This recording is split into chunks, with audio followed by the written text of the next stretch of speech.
So the big question today is, do you have to lose yourself for a relationship to work? Today, I'll be sharing 5 things that have changed about me since my relationship with Davide. My name is Joan Nwosu, and welcome to the Second Chances podcast, a love journey in black and white.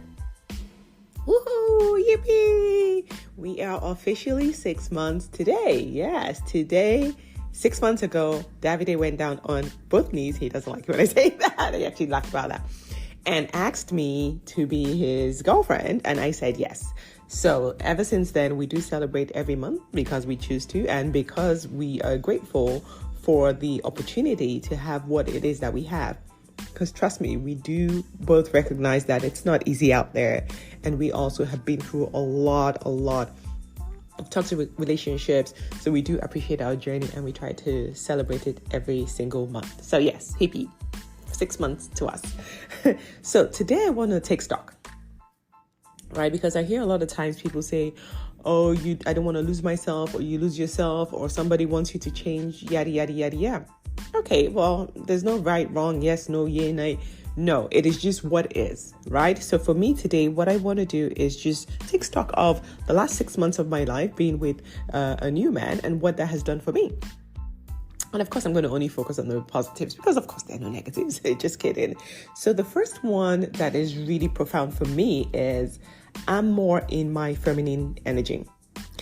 I started really digging deep into feminine energy maybe like 3-4 years ago because I knew there was something not working in my relationships, and I realized that I was very masculine in my alpha femaleness and very strong, and this really came off the wrong way because deep down on the inside I was actually a softie, but no one could see that because the exterior was just so hard. I was so rigid. I had rules. You just had to do things a certain way. I was very strict, and that was really putting off a lot of men. But anyway, so now I'm more in my feminine, and most people have actually said that to me. Oh my God, Joan, you seem different. You look different. You talk different. You're a lot calmer. You're a lot softer, a lot more approachable. And it's true. I have learned how to lean back and be more of a receiver. I don't have to be the CEO or commander in control. No, that's all gone now. And so the second thing is lack of control. I no longer feel the need to be in control. I used to be the project manager, the controller. I wanted to determine what's happening next, who's doing what, where we're going, where we're headed, what's happening, what you're feeling now. I wanted to always be in control. And I didn't really realize that that was what the problem was. But now I see how I was a bit of a control freak. I wanted to be part of every single decision. But now I don't feel the need to be part of every decision. I trust that Davide will always make the best decision in my best interest, in his best interest, and in the best interest of our relationship. And that's good enough for me. I trust in that. I choose to trust him fully. And it's such a relief. Trust me. Control, who wants that? Not me. So the third thing is my priorities have changed. I used to be super boss lady, super ambitious. People would always describe me as, oh, Joan is driven. She wants to rise to the top. Now I don't, top. It doesn't mean I just want to loaf around and not do anything with my life. No, but now I'm more focused on things that fill my cup, things that bring me joy. How I can be a better person to the world, how I can give back to humanity, to society. I'm no longer the hustling woman where everything was always a hustle. Sunday to Sunday, I'm hustling. Where's the next dollar? Where's the next promotion? What's happening next? Where's the industry moving? How can I get in there? No, I'm done with that lifestyle now. So now I'm a little bit more relaxed. My priorities have really, really changed. And I just feel like for me, I think it was when I read a book about people's regrets on their deathbed. And the number one regret for a lot of people who died single was that they died alone. They were single and they never really had relationships. No one ever said, oh, I regret not rising to the top of a career. No. And so for me, I started to prioritize relationships. And so now my priorities have pretty much changed. So I no longer hustle. I just attract what it is that I want. Easy way. The fourth one is I now like who I am. I'm a happier version of myself, right? It wasn't that I hated my previous self, but that self never felt real to me. Like it felt like I was wearing different masks and I had to be a different person at different times, different situations. And that was actually the losing myself, because I wasn't in my authentic self. I had all these layers of trauma. I had all this mask that I thought I had to wear. I had all this protection that I think I needed to save myself from disappointment or abandonment, because I have childhood abandonment issues. I think I've spoken about that before. But I had to build all these walls to really protect myself. And so even though I did not hate myself, I didn't really love myself. That's the truth. And so now, this version of myself, I am a happier person. I love who I am. I can look at myself in the mirror and be like, you're awesome, you're cool, and really believe it. These are not false positive affirmations. No, I actually believe it. I actually like myself. I actually like spending time with myself. And I remember when Davide and I first started, and he always said to me, oh, I always want to be the best version of Davide for you. I never really understood what that meant. I was like, okay, whatever that means.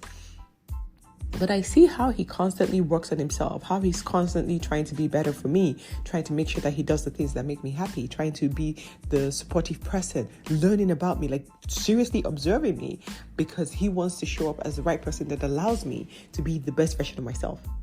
Wow, isn't that fantastic? So anyway, so I picked that up from him, and I'm like, oh, okay, I also have to not be selfish and just be constantly thinking about just me, but how can I also show up for this person as the best version of myself so that they too can become the best version of themselves? Because the truth is, as humans, we will always evolve. Like, we'll always keep changing. No one is stagnant. You're not going to be the same person you are today, next year. You're not.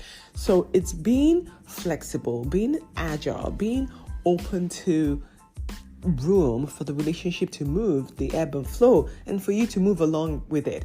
And whatever changes need to happen, embrace the change. There's no, this is how I am, this is who I am. It doesn't work, right? If you want to be that, go be single. There's nothing wrong with being single.